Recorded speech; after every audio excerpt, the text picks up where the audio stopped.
Hello and welcome to Spectator TV. I'm Michael Simmons, the Spectator's data editor. Today I want to talk to you about some really alarming statistics that the ONS have released about the amount of young people who are just not doing anything with their lives. The number of young people not doing anything with their lives has hit its highest level in 11 years.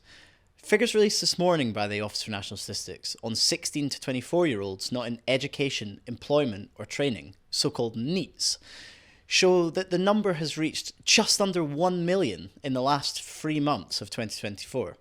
Standing at 987,000, the number of NEETs is up by 110,000 since the end of 2023, equivalent to a town the size of Oldham. The new data means that nearly 1 in 7 Britons aged 16 to 24 are not in education, employment or training. The figures were worse for young men than for women, 14.4% for young men versus 12.3% for young women. However, ONS statisticians said that the increase in the last 12 months came from men and women equally. Of the nearly 1 million NEETs, some 392,000 were unemployed but looking for work, whilst alarmingly, the remaining 595,000 were classed as economically inactive, meaning they're not even looking for work. Meanwhile, the number of 16 to 24-year-olds in the UK registered as out of work because of long-term illness jumped 15% in the year to September, where we have the most recent figures, and now stands at 266,000. Increases in economic inactivity since the first year of the pandemic were largely among those aged 16 to 24, but in the same time period, those inactive in the 25 to 34-year-old age group barely changed. Is this new generation just lazy? Some blame the rise in mental health conditions for the increase in young people living idle lives. Almost 1 in 5 young adults has a mental health condition, and as I reported last month, there's been an alarming rise in mental health problems among children. A fifth of 8 to 16-year-olds are experiencing a probable mental health disorder, up 125%. Others fear that GPs are too quick to diagnose mental health conditions and dish out antidepressants. The number of patients of all ages prescribed antidepressants in the UK has shot up in recent years. Figures from the King's Trust Youth Index survey that was also released today show that a third of NEETs want to work but fear their mental health prevents them, whilst 1 in 5 are applying for jobs every day without success. It's certainly true that the labour market has been cooling for at least a year, but vacancies still remain above pre-pandemic levels, with 819,000 recorded last month.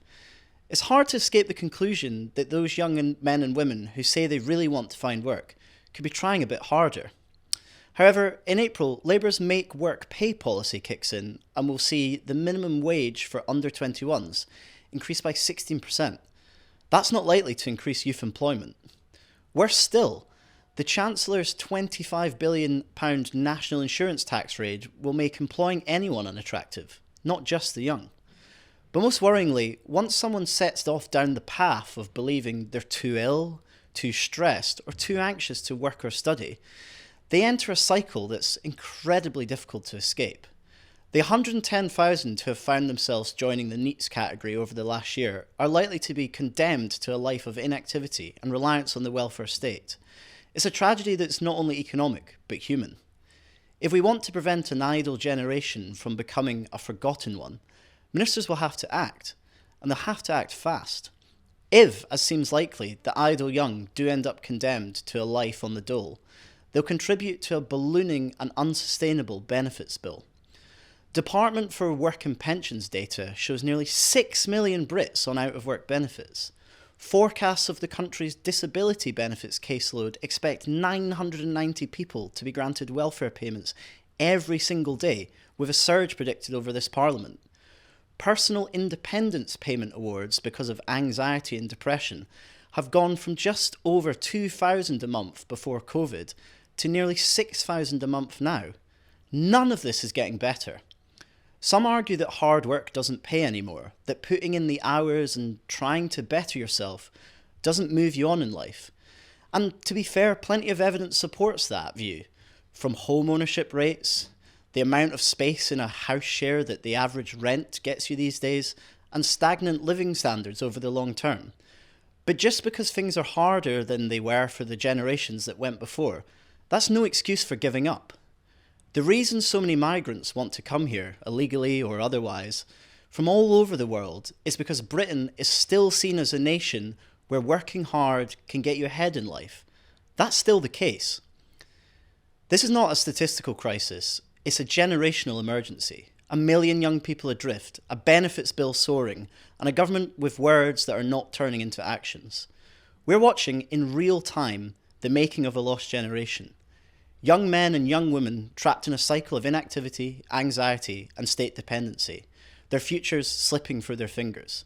What kind of country allows this to happen? If nothing changes, Britain will not just be paying for these failures in welfare costs, we'll be paying in lost potential, in broken ambition, in an economy that limps where it should stride.